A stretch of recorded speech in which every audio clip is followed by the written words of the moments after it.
Hi, it's John here from House of Chaos. If you're unfortunate enough to follow me on Instagram, you would notice that I'm not very good at painting miniature models, but I've also been turning my hand to making some tabletop scenery or practical scenery. This little lot here is what I've done during the recent lockdown. Let's go down a bit. Some ruined towers.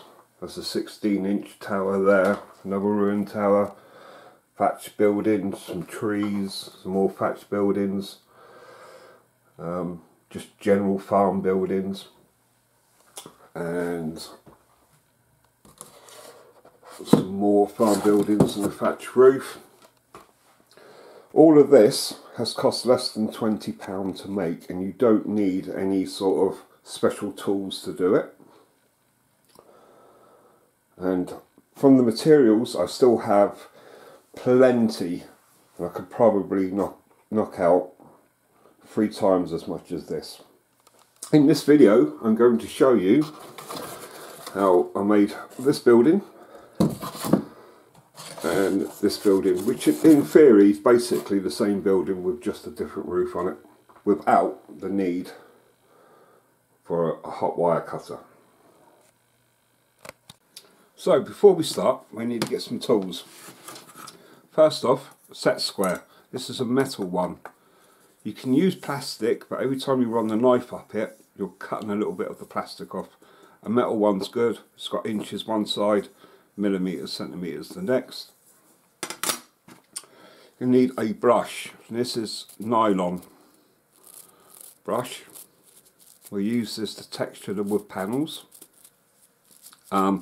Got this in a pack of 3 from the range in the UK for a couple of quid. Don't use the metal ones. Some of them have got metal wires. It will rip your materials to pieces. A good ballpoint pen. Hot glue gun. So this is my hot glue gun. It's a bit worn out. This is a dual temperature one. You can have it high or low. If you buy a hot glue gun and you intend to do a lot of crafting, get one with dual temperature on it. High will melt the foam that we're going to use. Low will still melt the foam, but not as quick. Some glue sticks. Always get a lot of glue sticks. And the most important part is your cutting knife. Now, I've had this one for a long time. You need to keep the blade sharp. If it goes blunt, and it will with foam, it will start ripping the foam as you're cutting it. I have a sharpening stone, which every now and then I run the blade up and down just to keep it sharp, take any bluntness out of it.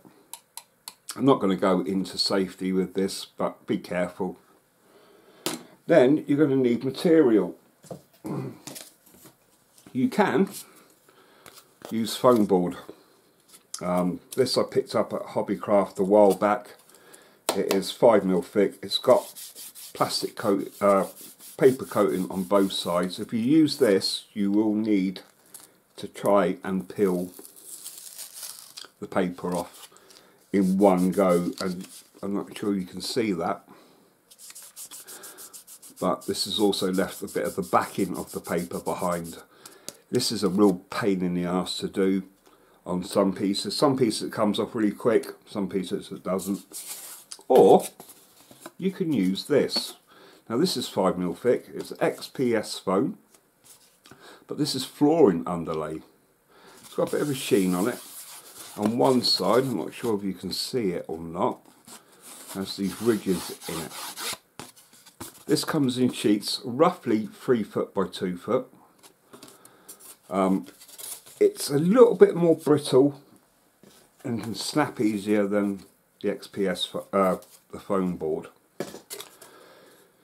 You get this from Wicks in the UK, and you get a pack of 18 sheets for about £20.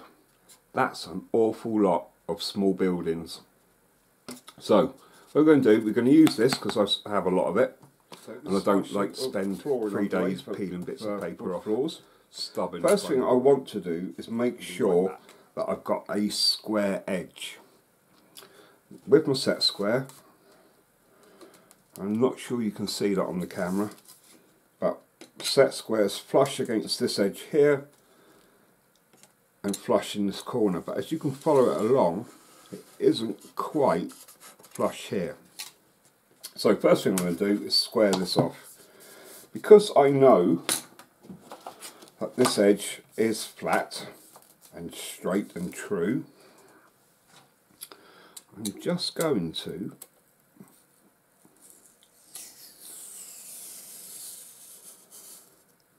square that off.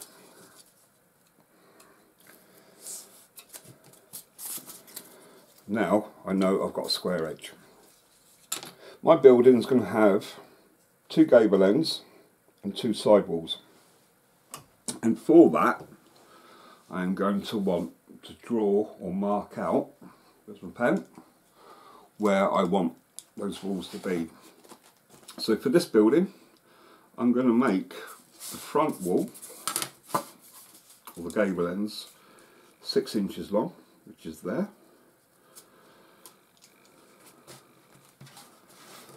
Or 6 inches wide.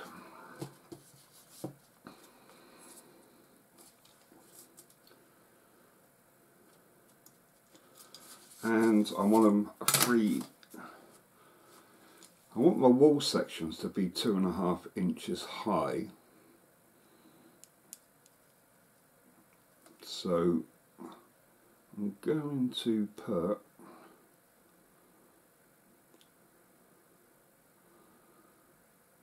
the peak of my gable end at 2.5 inches. Because we know this is a straight edge here already.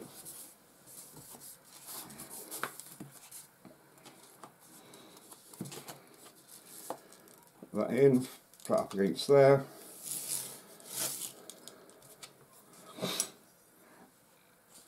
Six.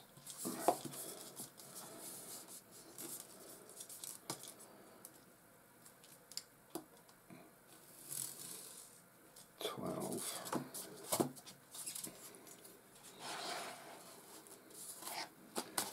And I'm not sure, I'll try and turn this around so you can see it.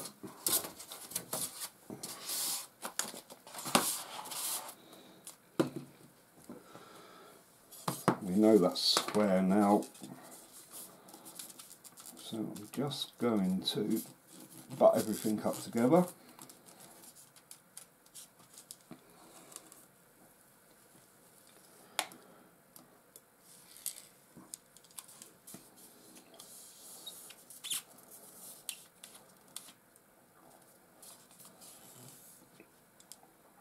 The height of my walls will be 2.5 inches.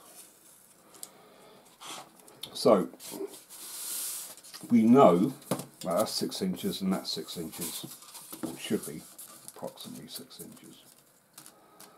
So if I go 3 inch, which is half in there, and 9 inch, which is half there, and again we know that's a straight edge.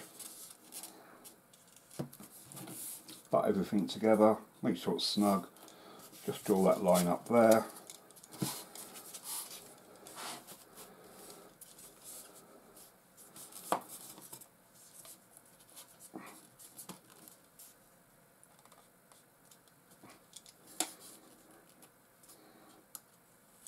Just draw it and try not to put any pressure on the pen because it will leave an indent on the underlay board. And then I'm just going to go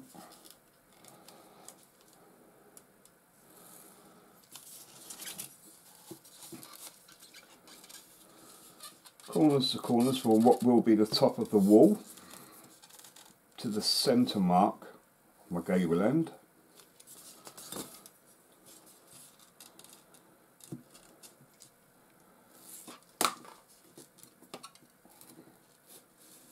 Doing this back to front.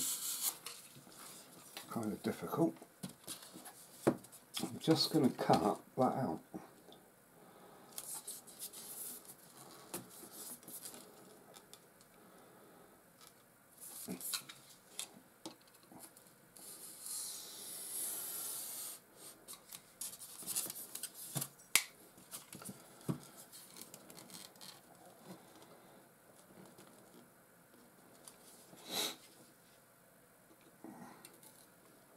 Doing this sort of back to front so you guys can see it. It's not ideal.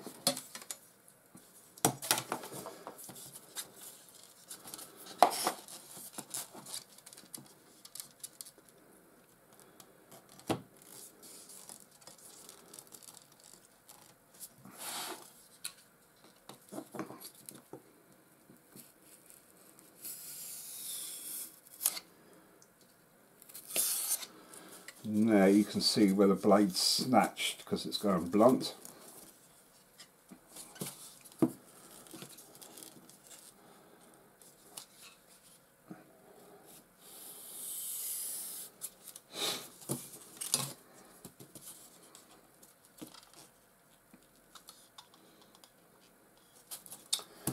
Before I do that, let's take the first section out, that'd be easier.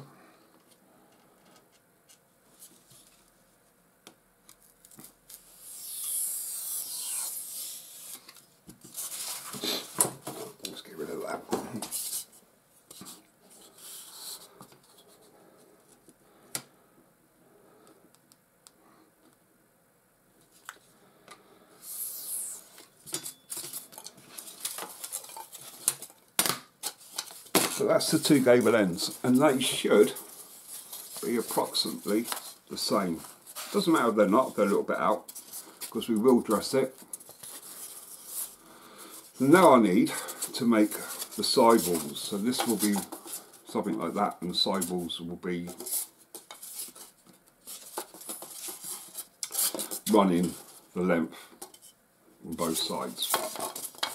So we know they're 6 inches, which is cool. What I want to do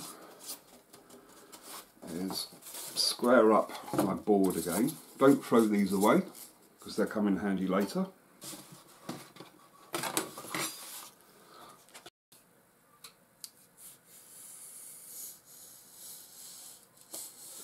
And it's because I cut along the first mark I done.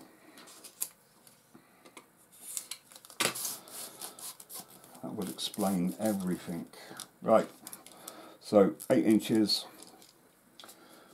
5 inches, there's my block, so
2.5.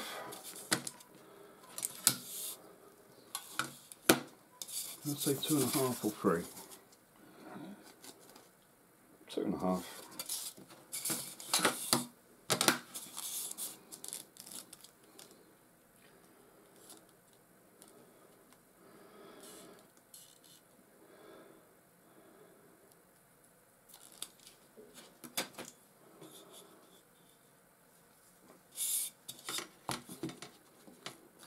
So between those two marks,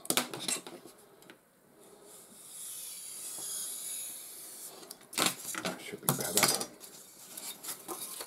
Yes, right, okay. And what will happen is we'll be gluing those onto the gable ends like so. So now we've got our walls. The last thing I want to do is I want to put a door in this side. Nope, I don't. I want to put a door in this side. This one's got a mark with a pen bit into it. We'll get around that later. So my doors, I like to have 1 inch wide and 1.5 inches high, which isn't big enough for a stormcast to get through, but hey ho, stormcast can go suck it.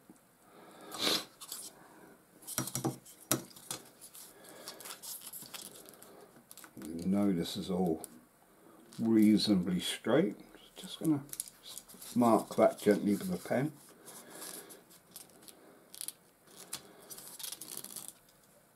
Do the same that side. Again, 1.5 inches up.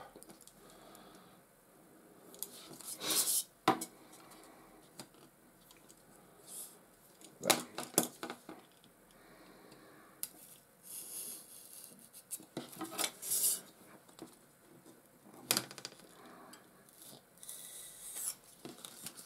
Again, this doesn't have to be perfect because we will be dressing around the door.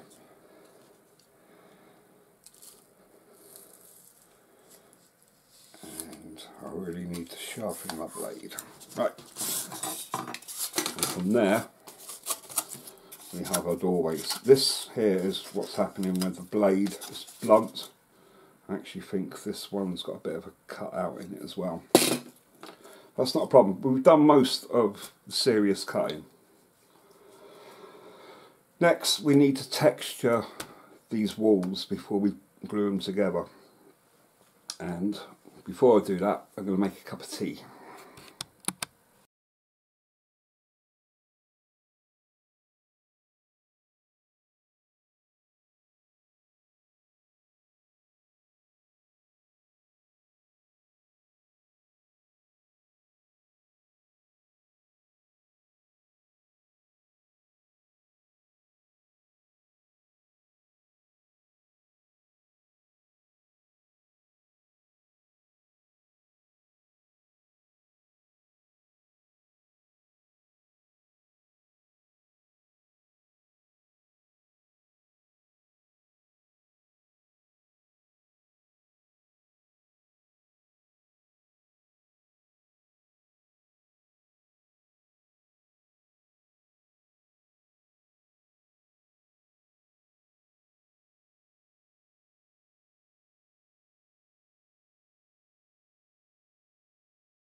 So,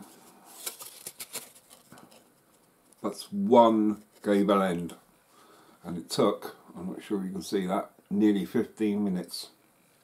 No, it's not the first one I've done. So just take your time. As you can see, I put some big blocks in. I put some split blocks. Doesn't have to be fancy, it's an old farmhouse. Now, just need to do it for the rest of the walls. So, I finished laying in the bricks on all the pieces. It took about an hour. It's not pretty, but it doesn't matter. It's going to be a farmhouse. One last thing to do now, and that is to rough up the bricks. And I'm going to use some tin foil. And I'm just going to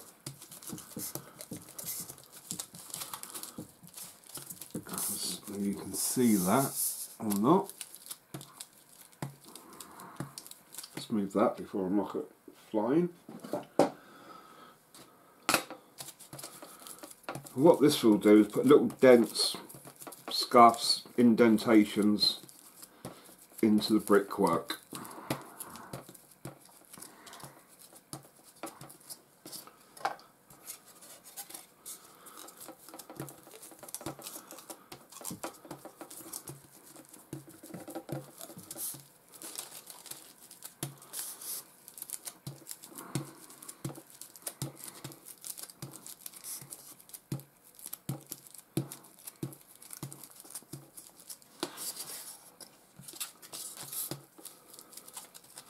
You may not see it at the minute, but once it comes round to painting, it will stand out.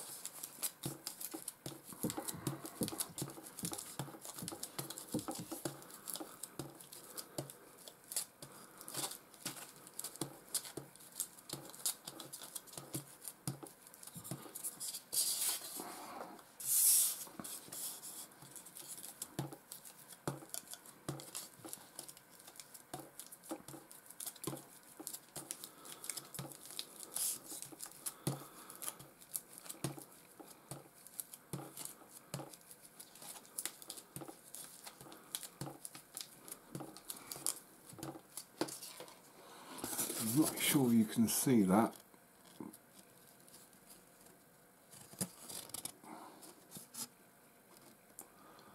But that tin foil is compressing the XPS foam underneath. Knife didn't land in the foot. It just rubs it up a little bit. Now onto painting. Before I do that, I'm going to make a bit of room for my hot glue gun. Okay, so hot glue gun's heating up. I've got those offcuts, these pieces, not to throw them away. There's a reason for that. I'm just about to show you now.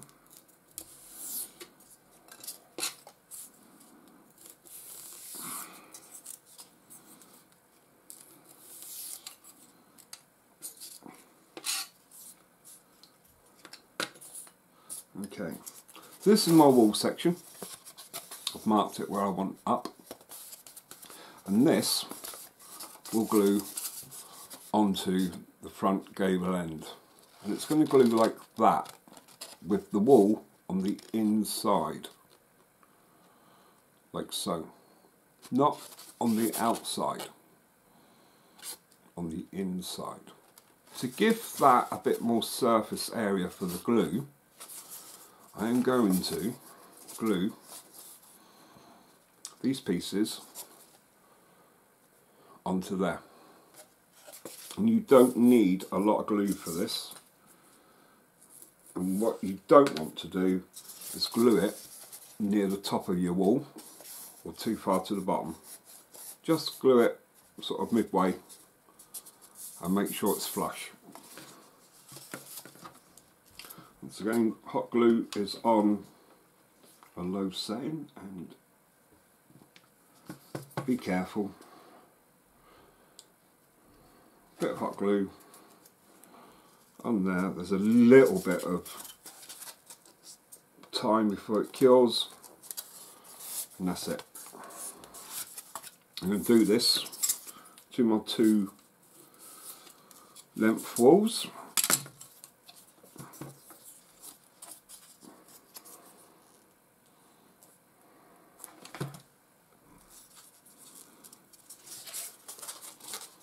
You'll see I'm just using the mat to make sure they're flush.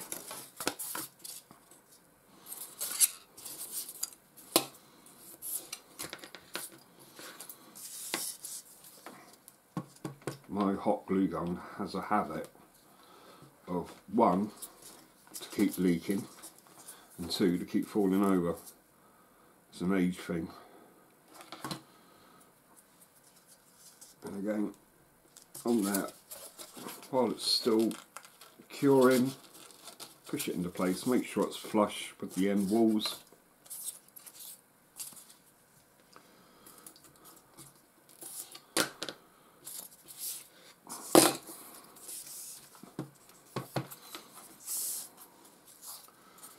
You don't have to put a lot of glue on here. In fact, you put too much and the foam will start melting.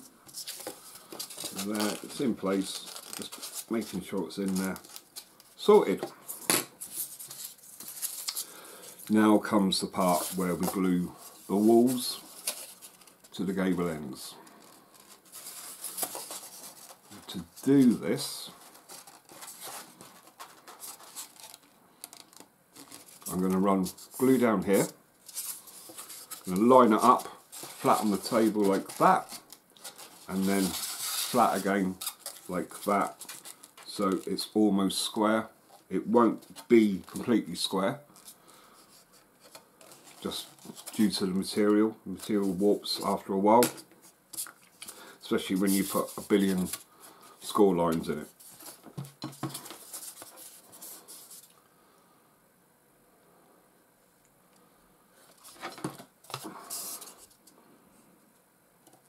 Like that. Make sure it's flat, and make sure it's flat there. So you can see, it's giving us, I put those offcuts in there, it's giving a little bit more surface area. I'm just going to run a piece of a bead of glue in there, just to help it toughen up. That's it, and we'll do the same with the other wall. And just quick check. Yeah, cool. Again, glue.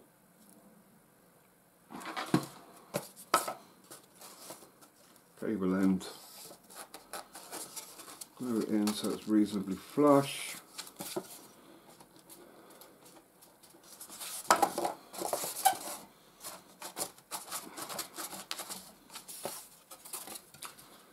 Just again, I can't see what I'm doing, reinforce that.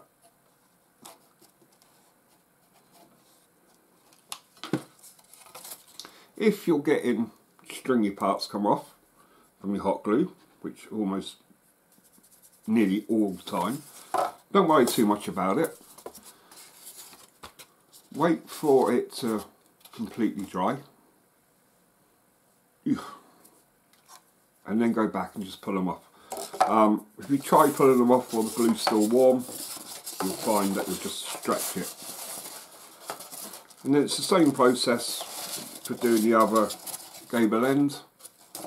However, with this, I'm going to do one wall, one corner, wait for it to set, and then do the next corner. And because this is quite flexible, I can pull one wall section out, bead it, and then put it back in.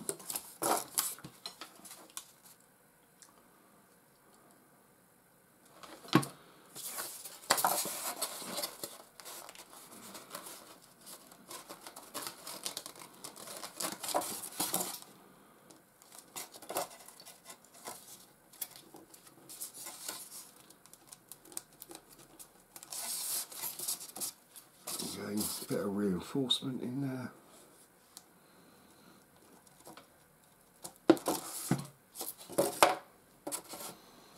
Yeah, you can see it doesn't quite line up, but because it's flexible enough, we can move this out and put it into position. Which I'm going to do now. This is the tricky bit.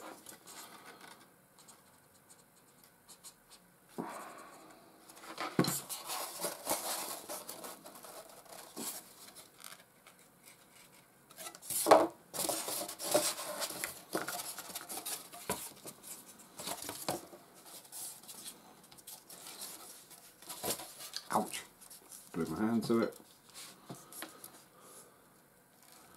Again, just a bit more hot glue in there, just to help bring it all together, strengthen it up. And that's it, that's the walls. That's your outer frame done. So the next part, we'll be putting the roof on. But before we do that, I'm going to unplug my hot glue gun and move it away. The chances are I'll put this down, I'll put it on the nozzle, and it will start melting a hole in my wall.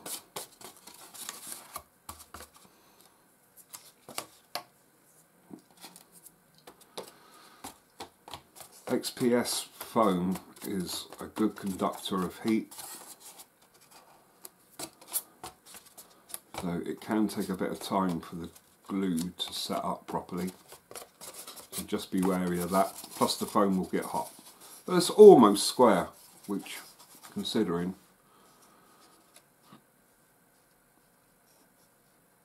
how flimsy this stuff is, it's pretty good. Right, on to the next section. So before I move on to putting the roof on, I'm just going to do a bit of prep work here. I'm marking out on a offcut 1 centimetre increments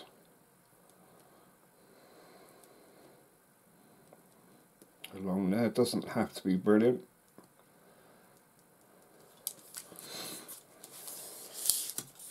I'll do the same here.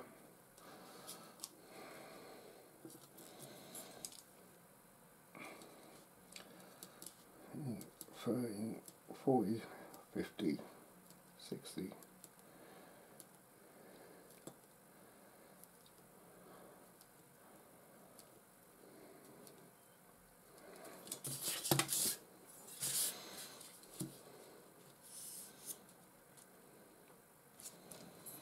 I'm just going to draw that in there lightly. Doesn't have to be brilliant. And I'll show you why in a minute.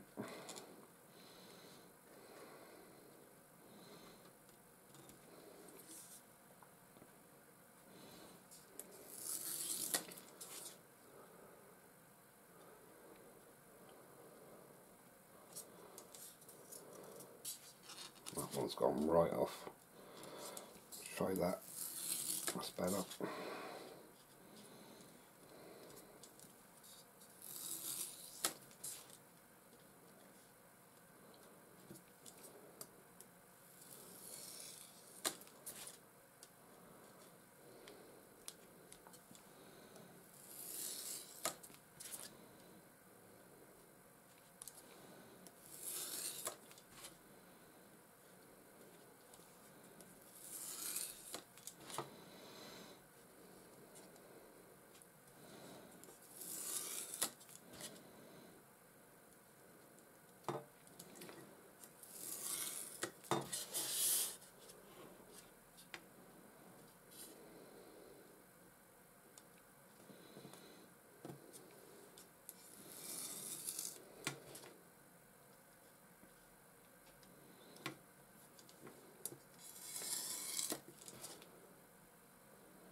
This will be part of the detailing. So I've got approximately 14 lines. What I'm just going to do is just run the pen in there, not particularly straight, bit freehand, just put some grooves in there, very much like we did while we textured in the bricks.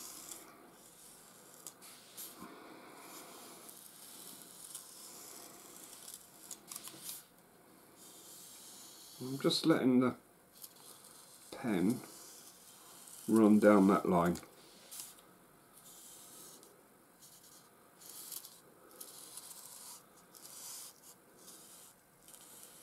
I think this pen's on its last legs. The ballpoint seems to be sticking.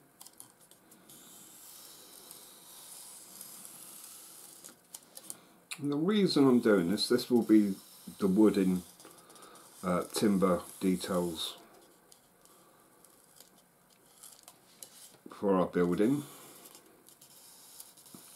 but it's also going to give us a gauge for when we put the roof on, because working with the roof and trying to get it all square can be a bit of a pain, because you find that you're building, when you try to measure up, the walls keep moving because it's so flexible.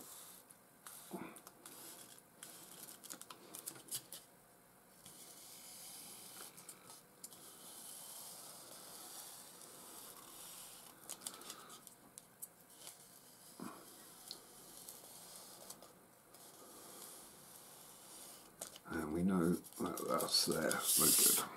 Okay, so we now have our panels, and what we're going to do, wire brush or nylon brush, and just run this up and down, and this will give us a wood grain effect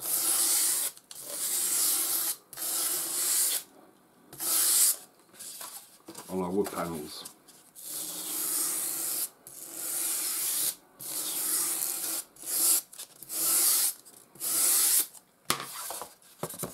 And you can see that. Right, so I'm going to have to charge the battery up now on the camera, and once that's done we'll come back and we'll start laying in some details and putting the roof on. Okay, we're back. So we left off with making some wood timber panelling, and that is just a matter of running my nylon brush up and down. You don't have to do it too much, but it gives that impression of some sort of grain in the wood. Right, so I want 2 strips of this.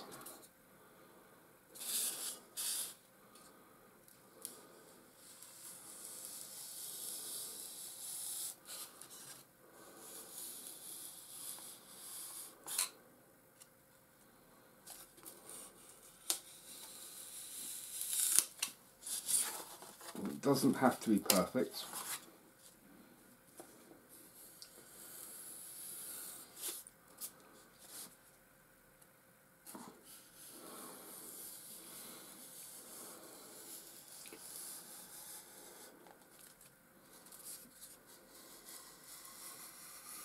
But close. And there's a reason for that. So 2 strips, about 1 centimetre wide each. In fact, let's do this other one. Yeah.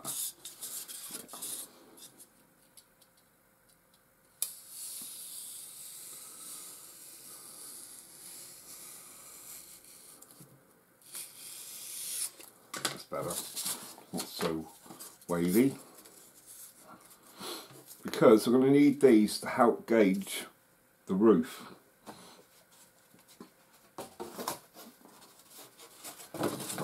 Do here.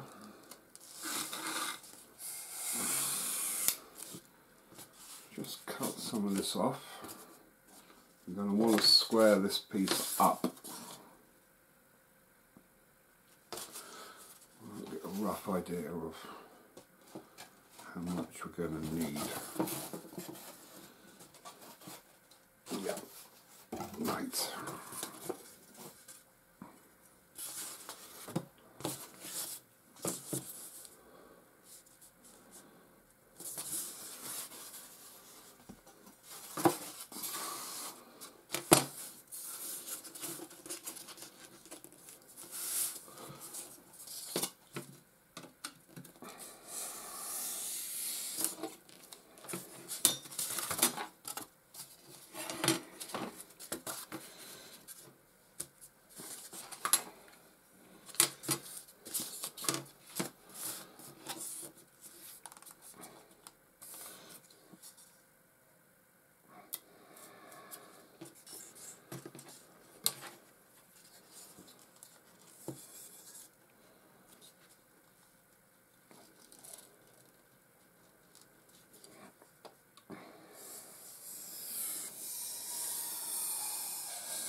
So the idea is that we'll glue that on like so, but before we do that I will glue a timber piece inside there, and then I'll make the second side, second half of the roof to go in here, can't see it, in here, and do the same, and that will give us a straight edge for the roof line. Yeah, that looks about right. And I do need to turn the hot glue gun on for that because I've forgotten all about it. Okay, so I've got my roof on, so this is how I've done it.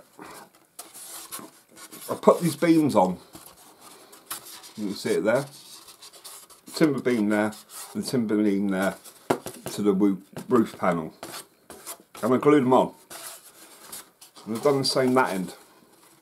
And what this does is make sure that I've got a centimetre overhang on both sides, front and the back, because there's nothing worse than having something that's not quite overhanging too much at the front or overhanging too much at the back. Once I've done that, I glued them in, hot glued, and that'll be it. So, and you want a bit of overhang on the sides here. Not too much, I think I've got about a centimetre either side. And we're just going to reinforce this roof a little bit now because you can see it's a bit flimsy. And to do that, some offcuts, some glue,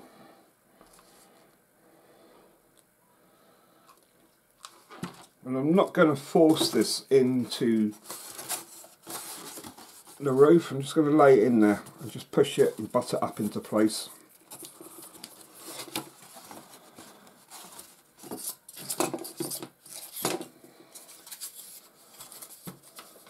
So along the edge,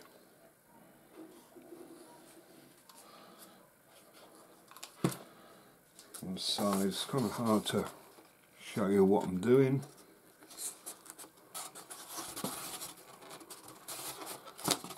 Like that, and that just gives it a bit more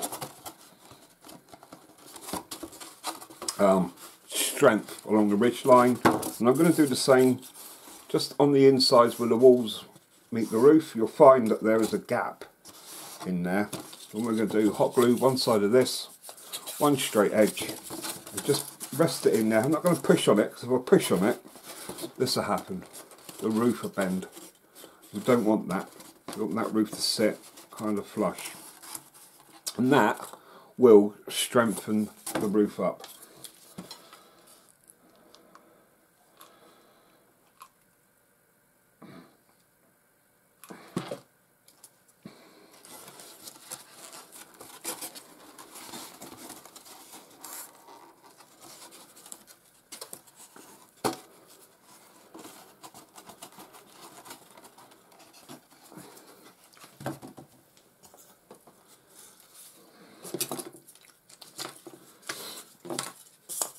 Take a bit of that out.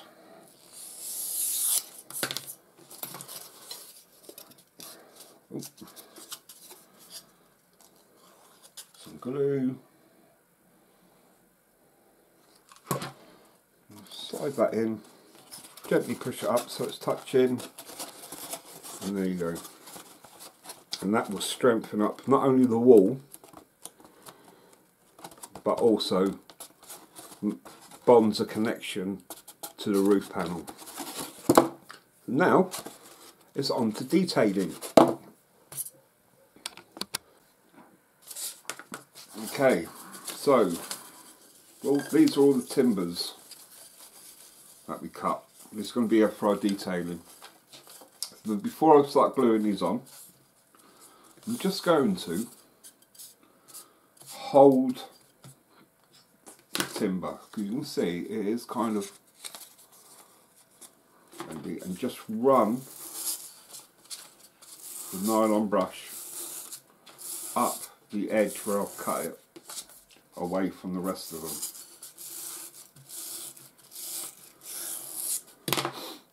Okay, so what I want to do is start detailing and start covering up some of the corners that we've got.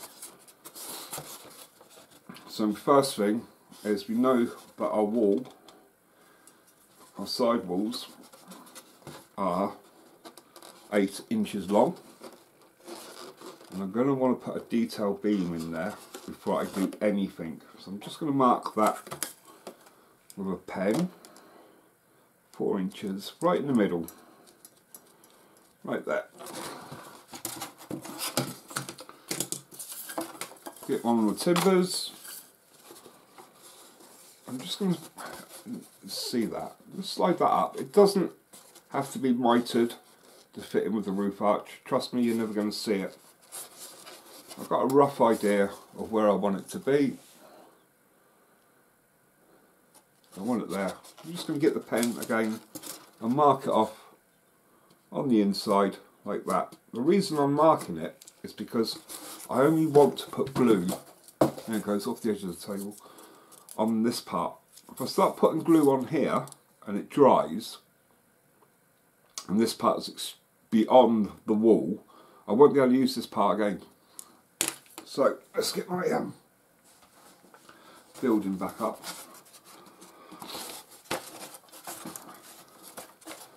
Throw some glue on this, and you only want to always keep glue sticks near your glue gun and never let it run out. Just put a bead of glue in there. It's super intelligent. I've got my mark, got that there, and I'm going to push it into place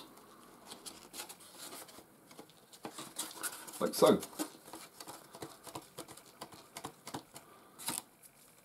And I'll measure 4 inches on the other side as well.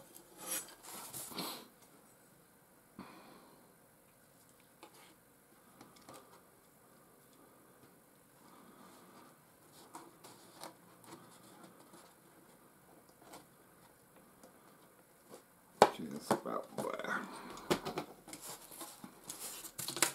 And I'll get another beam, so I've marked it 4 inches, offer the beam in, the timber beam, just quickly mark where I want the glue not to go.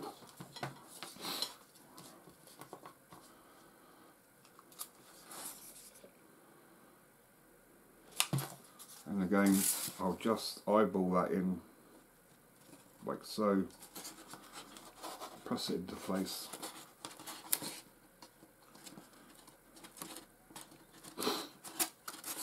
Like that. And then, with my knife, I shall cut that flush with the bottom of the wall. Same on this side, if we're lucky. Like that.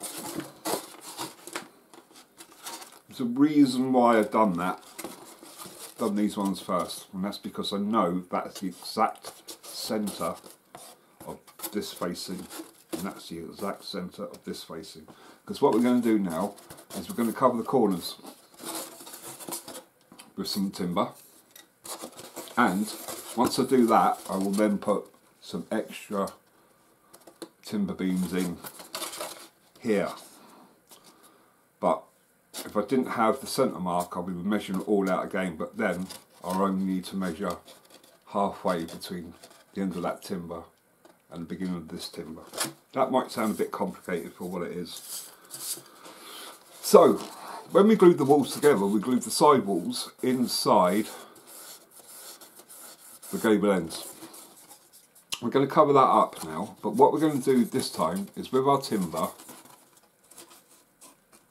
we're going to cut it in so it covers that seam, and then it's flush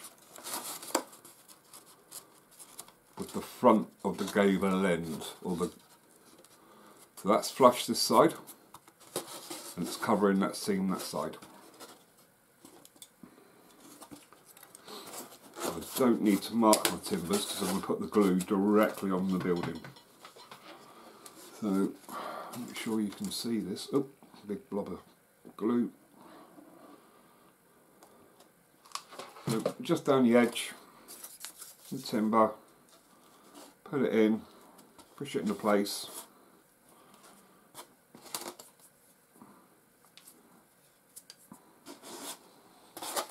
There. So that side edge of this timber here is flush with this side edge, and that covers up that seam that we got there. And once that's glued, secured, I will just take a craft knife and cut it flush with the bottom of the wall. So I'm going to go around and do that to all of them. Once I've done that, there's a little bit of a tricky bit, because we're then going to put a piece in here, but we will need to cut this angle. So to do that, I'm just going to offer, we know that the angle of the roof is going to be the same as the angle of the wall. So what I do is I'll put that there. It's hard because the camera's facing it. And then just cut it, and then it should slide in. And I've got plenty of overhang here, so if I mix it up once, or muck it up once, we've still got plenty to work with.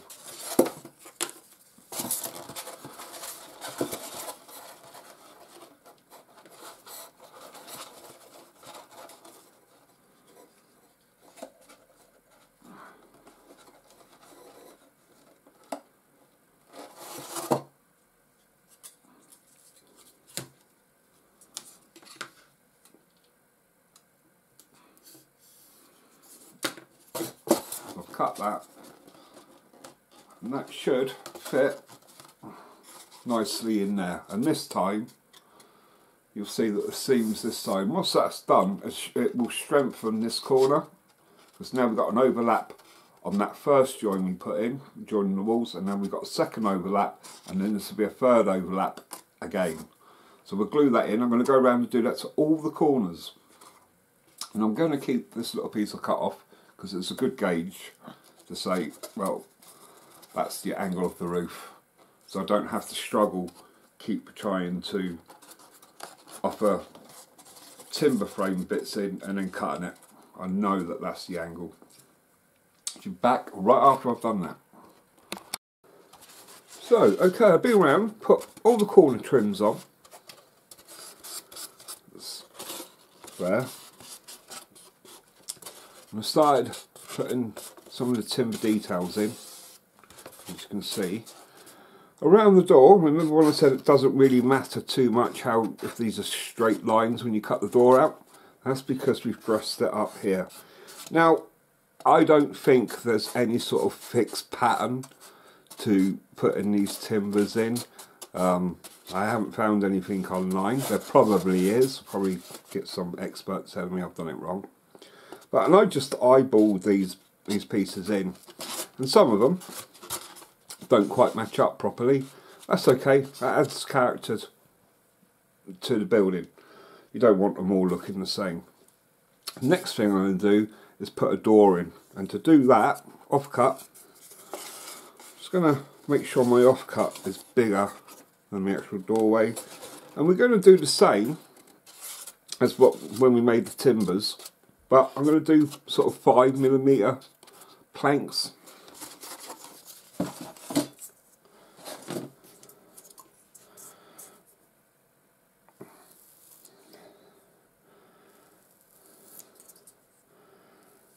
Ooh.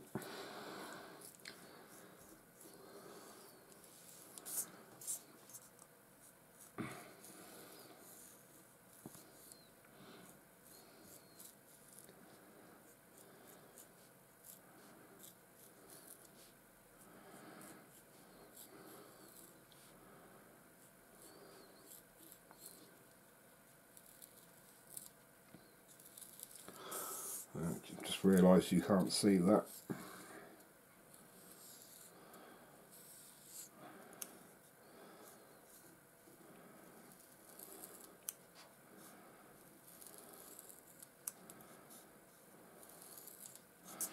A rough idea. Nylon brush again. Across. Just reinforce those lines that we've done. Oh, it's gone miles off.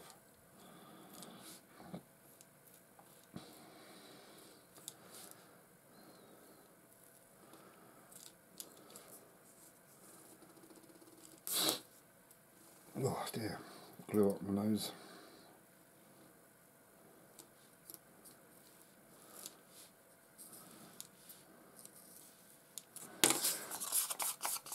There, so you got a rough idea. Just going to put that in there. And I shall glue that in place.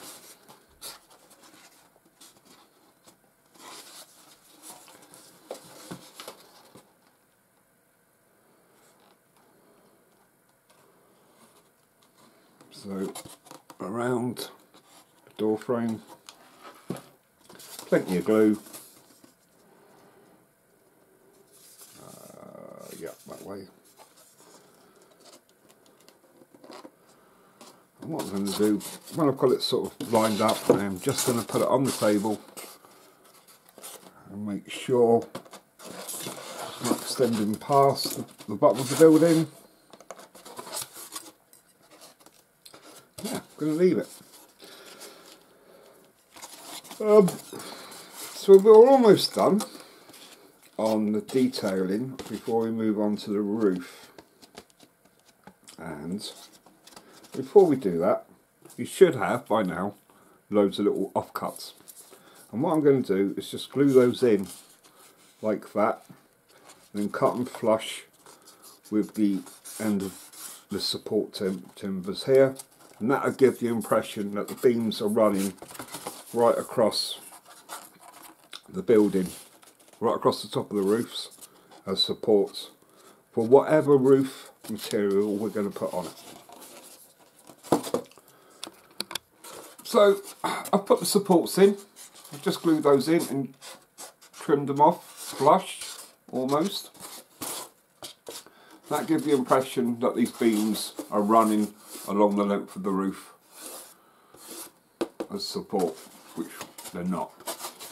So for this one, I'm going to put slate or tiles on it.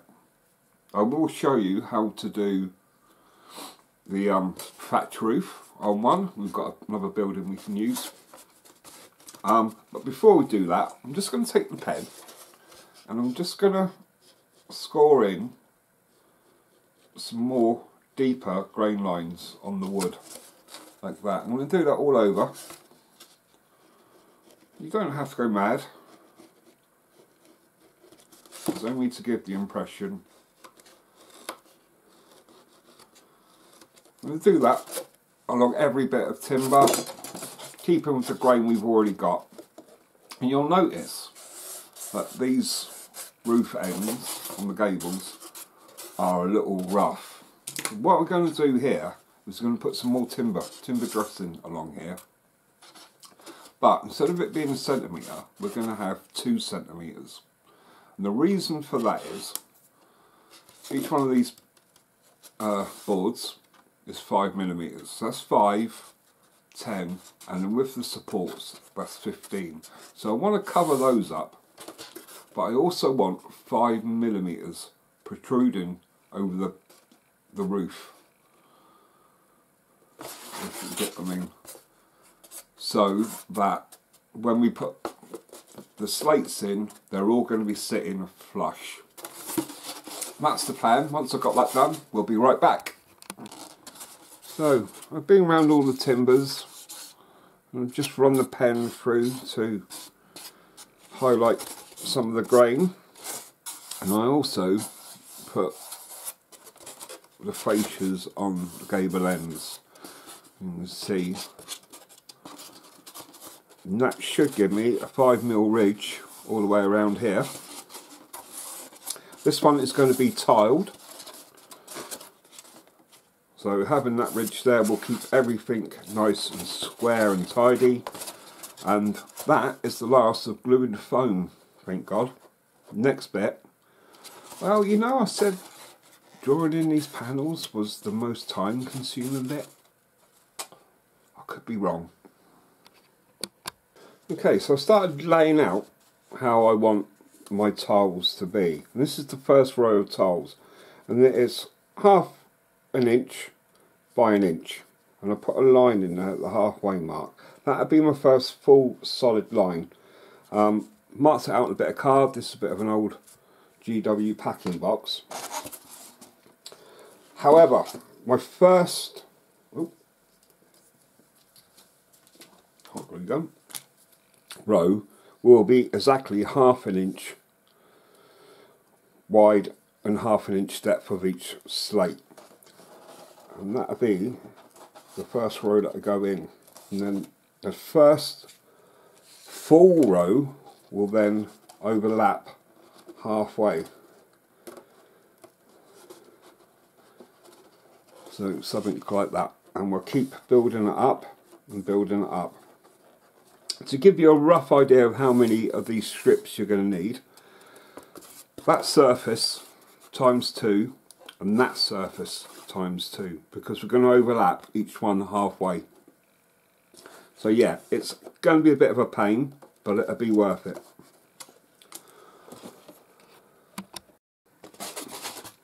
So that's one side of the roof done. We've gone up to the ridge. I won't cover the ridge just yet. We'll do this side. And when we get up to the top here, we'll put the ridge tiles in, and then we're pretty much done. So before I put this side in, I'm going to make a decision if I want a chimney or not. As we're going for a very quick sort of build, and it's only going to be used for blocking, I'm not. If it's going to be used for more of a scenery piece, I would think about putting a chimney in before I start putting on any more of the roof tiles. Okay, so I've got the tiles on both sides of the roof. Now this side has gone out, not gone true, but that's not a problem. A quick look at how I've done tiles. I cut strips. These are 1 inch wide. And I cut a strip of these, and then I put just a guideline in at halfway, so 1/2 inch, and then if I can show you, I'll show you on this side. I just went in and cut at a slight angle, and it just takes the edge off. So when you're lining them up, there is a little gap between them. Otherwise, it would just look like straight lines down there. Now I'm going to do the ridge tiles. They have to go on individually, so I'm going to have to cut each one, but they will cap over the top of here. So, ridge tiles on. That just caps it all over. This is the good side. This is the bad side. This is where it's gone off a little bit. So what I'm going to do now is just get a craft knife and score these lines. Otherwise, when it comes to painting, this will stick out just as a flat surface. So we're going to score some lines in there, and then it's on to painting. So that's how you do one with a tiled or slate roof. Ideally now I will paint this with Mod Podge mixed with some black acrylic paint or PVA, but with PVA, unlike, what's that? I've got a strand in there I need to take out. Unlike Mod Podge, will shrink as it dries. It will soak into the cardboard, will soak into the foam, and will dry rock hard, which is great. But when it starts to cure, it starts to shrink, so you might get a little bit of bowing and warping. So I use Mod Podge, but you can use PVA. Once that's down, it's just a matter of priming. So moving on to the thatch roof, where you're going to find I have another building, and it was a building that went a bit wrong, but we're going to save it by putting thatch roof on it. We'll move over to that, and at the end we'll come back, and these should be fully painted and ready to block some line of sight on your gaming table. Okay, on to the painting stage. So this is not the one we've been working on, but it's very similar. You see a big gouge in the roof, not worried about that. Before I do the roof, I'm going to paint it, and there's a reason for this, because I'm not sure I'm going to do thatch or tiles. So if I was doing thatch, I'd paint the actual building first and then put the thatch on. If I'm doing tiles, I would then put the tiles on and then paint it. I wasn't sure which way I'm going to go with this one. Probably going to go with thatch. So I'm going to paint this. So I'm going to paint on the wood timbers first. That's been coated in black paint and Mod Podge, watered down. So I'm using these acrylic paints that I picked up at the hobby shop. Chocolate for the wood, and then dark grey, which isn't dark grey, funny enough, for the stonework, and then light grey just to highlight the stonework. These are sort of £1 a pop if you can find the right place to do it. Use these, don't use your miniature paints because it'll cost you a fortune. I'll be right back after I painted. So I put the chocolate brown on, you see it dries very dark, and I haven't been particularly careful with it, and I haven't saturated into the grooves too much. So under the gable ends, I'm going to move on to the dark grey, which is, funny enough, kind of light. So that's the dark grey. A little bit more careful with this, but again, I haven't gone right into the corners. So I'm not too worried about it because we are going to put a dark wash over this eventually. And that dark grey is very, very light. I went round and touched up some of the brown, some of the chocolate on the wood. There's a missed a bit. Got the dark grey on it. I'm going to wait for this to dry, which means it's time for a good cup of tea. So the dark grey is mostly dry now, and I'm going to move on to the light grey, and I'm going to dry brush everything, the wood, the stonework, with light grey. This will brighten things up considerably, but then after a wash it'll take it back down again. I've also got my cup of tea. So that's the grey dry brushing, and what it's done is aged the wood. Can't really see it too much on the stonework, that's fine. As you can see, it's aged the wood, and we're going to darken this all back down now by putting a black wash on it. Now I'm not going to video that because I have to move it to a different area to do it, and it means having to move all the camera and setting it all up again. But my black wash for terrain pieces is basically 60% water, 40% black acrylic paint, and a few drops of washing up liquid just to help it flow. And while that's drying, we'll move on to doing some prep work for the thatch.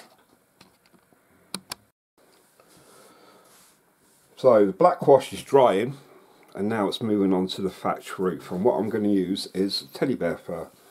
I picked this up from a local shop. It's reasonably cheap. I got 6 foot by 5 foot for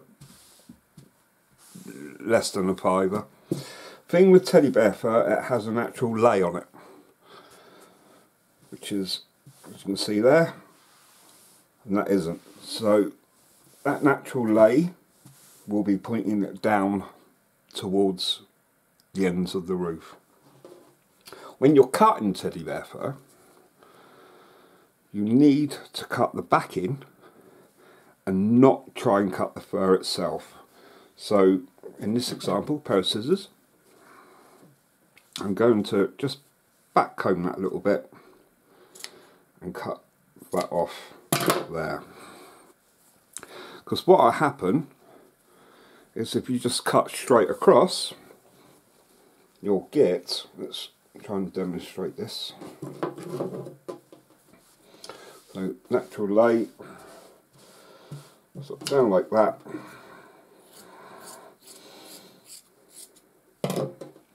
You'll get that sort of finish on it. You don't really want that. What you really want is a bit more of a raggedy edge. So I'm going to cut strips 1 inch long, and hopefully by then the wash will be dry on the building. We can start applying this.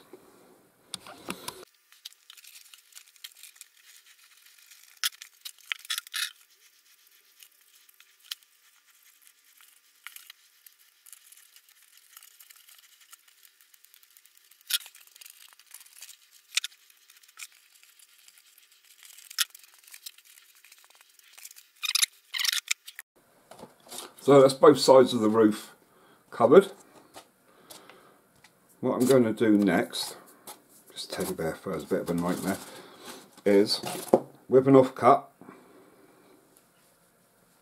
I'm going to lay it across the top,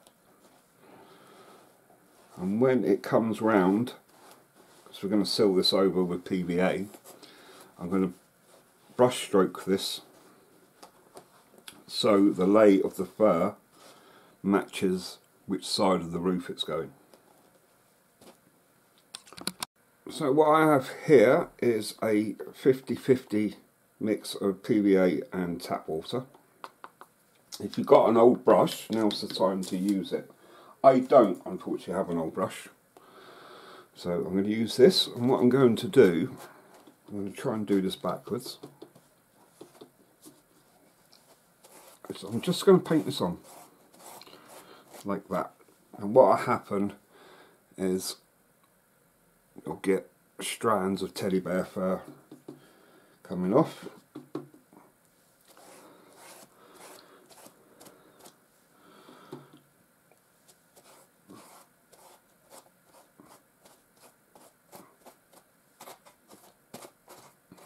Make sure to get the ends, make sure you can see that.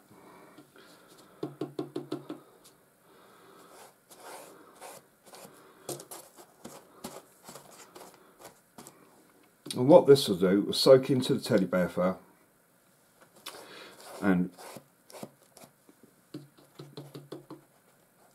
will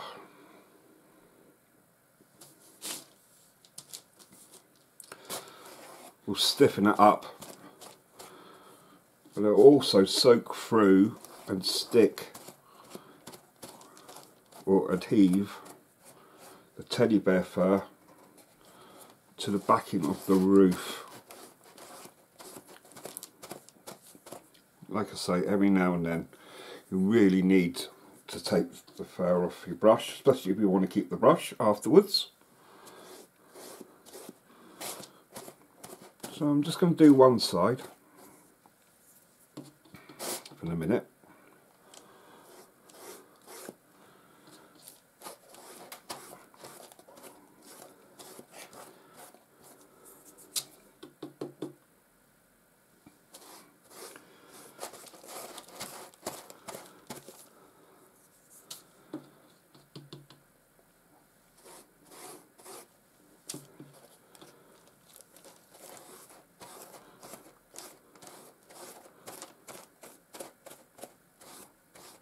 Make sure it's all getting in.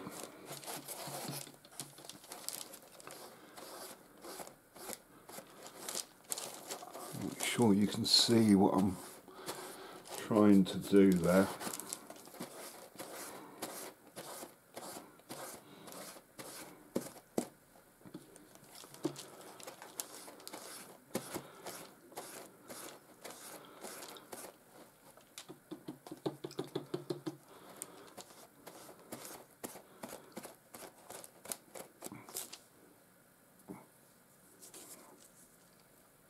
Oop.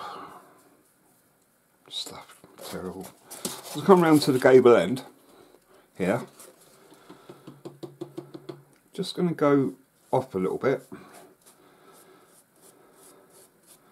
and brush it over like a Donald Trump haircut.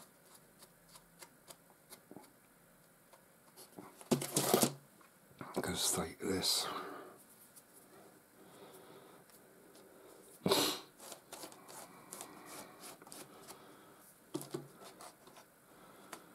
Make sure get right on the ends.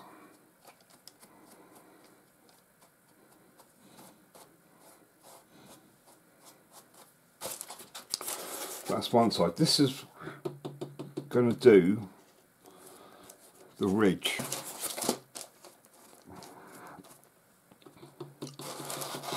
Again, let's try and get it in camera.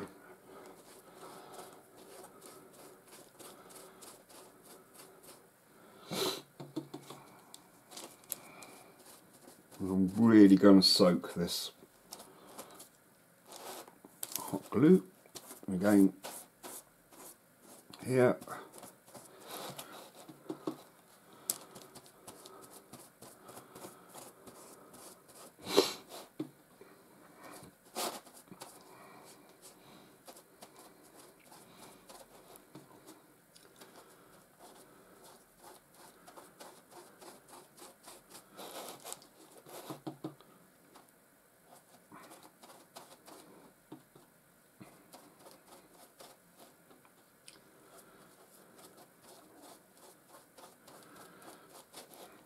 And you can see this time I'm only brushing half the lay of the fur over to the side I want it to lay.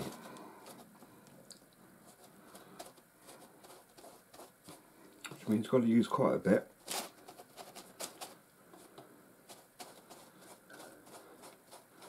And again, when you get towards the end,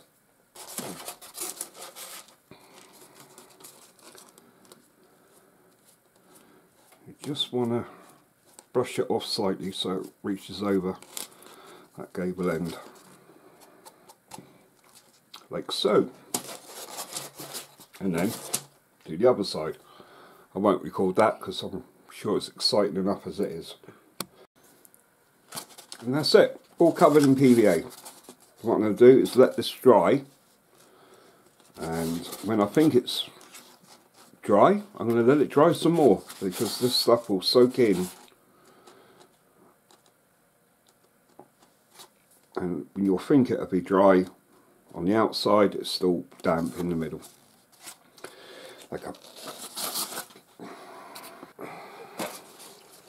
So I dry brushed all of that with sand, and you can see it bringing out some of the detail in the wood. It ages the wood, the timbers. Then I went round, and I don't know if you can see it, just light dry brush all of the bottom edges with a brown. This is to represent the damp, and then afterwards I went in with a very light smudgy dye brush of green, dry brushed even. I'm not sure you can see that because of the light. And that's pretty much it. I've still not decided if I'm going to put a wash on the roof, on the thatch, but at the minute I'm quite happy with that. That's good enough to go on my gaming table and represents just a farm building. Nothing special, can't play inside obviously, but it'll do for blocking terrain obstacles on the battlefield. Okay, that's the two buildings done. After I weathered this, I decided that the thatch roof looked far too clean for a run-down farm building, so I just put some black wash on there, some streaks in it, made it look like it was, the thatch was starting to rot. Let's have a look at the back. There you go, and the same design of building. This one's got a slate roof on it, so the paint scheme was the same as the thatch building, but on this one I've started to put some moss and weeds growing on it around the roof. A bit on the back, that's probably too much on the back there to be fair. So there you go. This grassy stuff is homemade. I should show you that in the next video. And that's it. So thanks for watching.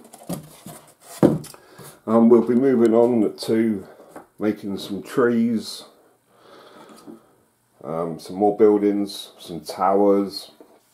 So if you enjoyed this video, give it a like, subscribe if you can, and share because it all helps. And until next time, happy crafting.